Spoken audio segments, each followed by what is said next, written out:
یہ ویڈیو دوستوں کے ساتھ واٹس ایپ پر، فیس بک پر، ٹویٹر پر، انسٹاگرام پر، ہر جگہ پر شیئر کریں۔ ایک نوجوان کمانڈر ہیں، وہ کر رہے ہیں، جن کا نام عطاء اللہ ہے اور ان کو ابو عمار جنونی کہا جاتا ہے، جو حافظ قرآن ہیں اور اسلامی تعلیم سے اچھی طرح سے واقف ہیں۔ برما کے مسلمان زندگی گزار رہے ہیں، مہاجرت کی زندگی، ہجرت کی زندگی گزار رہے ہیں۔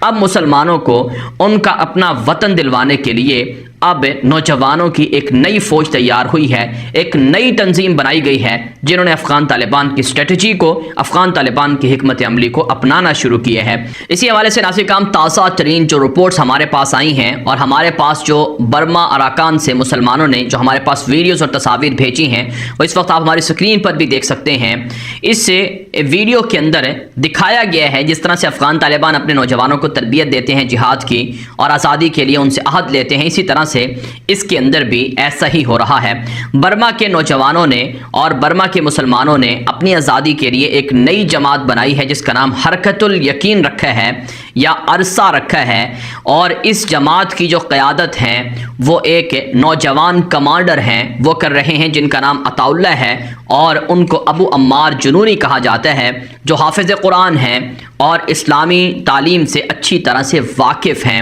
اور ناظرین کرام، یہ جو نوجوان قیادت کرنے والے جو یہ نوجوان کمانڈر ہیں ابو عمار، انہوں نے افغان طالبان کی طرح اپنی قوم کو مسلح کرنا شروع کیا ہے اور انہوں نے اپنی قوم کو منظم انداز میں ایک آرمی کی شکل میں تشکیل دینا شروع کیا ہے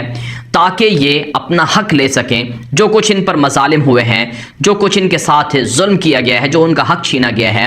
وہ یہ حاصل کر سکیں۔ ناظرین کرام، دنیا بھر کے اندر موجود برما کے جو مسلمان ہیں، روہنگیا مسلمان ہیں، وہ اس حوالے سے کافی پرجوش ہیں کہ انشاءاللہ انہیں بھی آزادی ملے گی۔ ایک طرف سے وہ سیاسی پلیٹ فارم سے اپنی سیاسی آواز بلند کرتے رہیں گے، وہیں ناظرین کرام برما کے جو روہنگیا مسلمان ہیں، جو اراکان کے اندر بچے ہوئے ہیں یا وہاں پر جو رہنے والے ہیں، وہ دور دراز پہاڑوں کے اندر ہیں، جنگلات کے اندر رہتے ہیں، وہاں سے وہ اپنے آپ کو مسلح کریں گے، طاقتور بنائیں گے اور پھر اپنا حق لے کر رہیں گے۔ ناظرین کرام، جہاں کہیں مسلمانوں پر ظلم ہو رہا ہے، ان کے پاس سب سے بڑی کمی اسلحے کی ہے۔ اگر ان کے پاس اسلحہ ہو تو وہ لڑ سکتے ہیں، جی سکتے ہیں، لیکن ناظرین کرام، اسلحے کو جواز بنا کر پیچھے رہنا یہ بھی کوئی عقل مندی نہیں ہے، بلکہ اپنے لیے حالات پیدا کرنا اور اپنے لیے راستے بنانا یہ ایک مجاہد کا کام ہونا چاہیے۔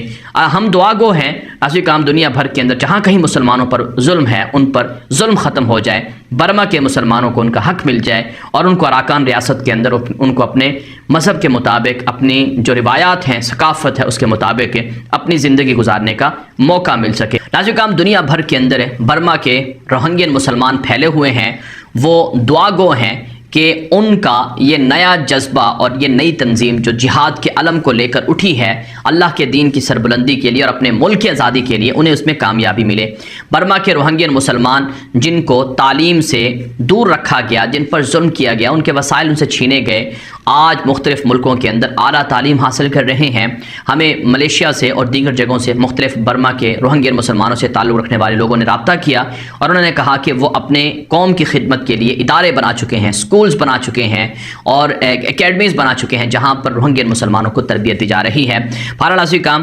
انشاءاللہ مسلمانوں کا عروج ہونا ہے، امت مسلمہ نے غلبہ حاصل کرنا ہے۔ یہ تو اللہ کے رسول صلی اللہ علیہ وسلم کا واضح فرمان موجود ہے کہ ہر گھر کے اندر اسلام داخل ہوگا۔ لیکن ناظرین کرام، اسلام اور مسلمانوں کے عروج میں ہم میں سے ہر شخص یہ غور کرے کہ وہ کتنا رول پلے کر رہا ہے، وہ کتنا کردار ادا کر رہا ہے۔ اگر کہیں پر کسی پر ظلم ہو رہا ہے، کسی مسلمان پر، تو اس کے پڑوسی کو یا دنیا کے اندر بسنے والے، کہیں پر بھی بسنے والا مسلمان اس کو تکلیف میں ہونا چاہیے۔ اللہ کے محبوب صلی اللہ علیہ وسلم کا واضح ارشاد ہے کہ مسلمان آپس میں ایک جسم کی مانند ہیں، جسم کے کسی ایک حصے کو تکلیف ہو تو پورا جسم درد محسوس کرتا ہے۔ روہنگیا مسلمان ہوں، کشمیری مسلمان ہوں، افغانستان کے مسلمان ہوں یا پھر شام، عراق، یمن، لیبیا، جہاں کہیں مظلوم مسلمان ہوں، ان کی مدد کرنا بہت ضروری ہے۔ اگر آپ کے پاس پیسے نہیں ہیں، پیسوں کے ذریعے اگر آپ مدد کر سکتے ہیں تو پیسوں کے ذریعے کریں، اگر آپ ان کو خوراک دے سکتے ہیں تو خوراک دیں، اور اگر آپ کے پاس کچھ نہیں ہے تو ان کے لیے دعا کریں۔ اور اسی طرح سے اگر آپ انٹرنیٹ جانتے ہیں تو سوشل میڈیا پر ان کی آواز بنیں اور اس طرح کے پیغامات کو، ویڈیوز کو عام کریں۔